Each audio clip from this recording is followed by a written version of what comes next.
Tere! Mina olen Mariann Vares Tallinna Tuule lasteaiast ja olen seal direktor. Ja räägin teile nüüd ühe loo sellest, mis meie oleme siis vahepeal teinud. Oleme eestikeelne lasteaed, kus õpib väga palju muukeelseid lapsi. Isegi tegelikult juba üle poole rühma lastest on siis teise kodukeelega kui eesti keel. Ja sellepärast hakkasime me siis tegutsema enda õpetamise, õppimise ja olemise muutmisega, et toetada just individuaalset igat last meie lasteaias eesti keele omandamisel. Ühesõnaga, me oleme aru saanud, et nii, kuidas me praegu oleme toimetanud, niimoodi enam edasi minna ei saa. Ja sellepärast hakkasime otsima siis uusi lahendusi ja viise just meie lasteaia jaoks. Kõigest sellest tulenevalt alustasime tausta uurimist.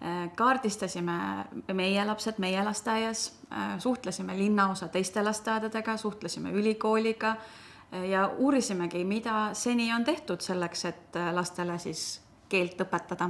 Ja alustasime siis oma individuaalse lapse keele toetamise teekonda. Selleks me valmistusime terve eelmise õppeaasta, uurisime ja sellest õppeaastast alates siis alustasime tööd. Meil on toimunud erinevaid koolitusi.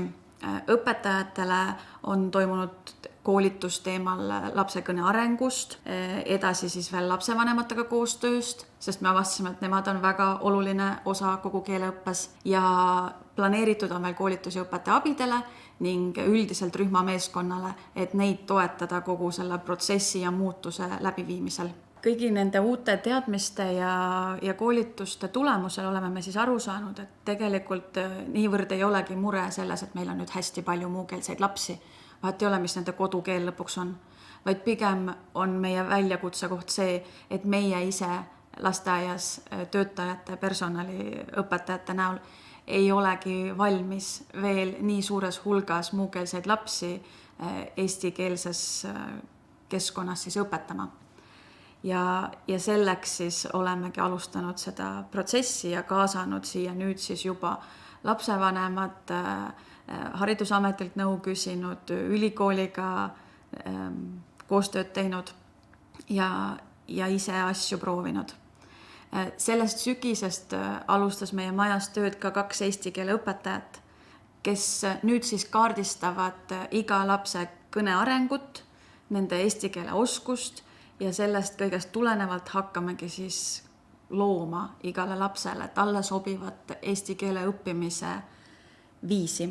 Lisaks oleme kaardistamas ka lapsevanemate ootusi meie lasteaeda tulles just selle keeleõppe mõttes, et mida nemad siis tegelikult ootavad ja kas nad päriselt teavad, mida tähendab siis teises keeles lapsel olemine terve päeva ja kas nemad ka toetavad kodust seda keele õppimist. Ja edaspidi me jätkamegi siis seda kõike, mis me oleme seni algatanud. Plaanis on veel koolitusi, plaanis on õppimist, tegutsemist ja ideaalis siis ühel päeval ongi meil olemas töötav toimiv mudel eestikeelsele lasteaiale, kus õpib palju muukeelseid lapsi. Ja ehk siis ei ole sellest kasu mitte üksnes meile, vaid kõikidele teistele lasteaedadele, kus on sarnane olukord ja me päriselt selle töö ja selle mudeli tulemusel toetame nii seda õpetajat, kes peab igapäevaselt suuri hulki muukeelseid lapsi õpetama, kui ka selle lapse eesti keele omandamise oskust.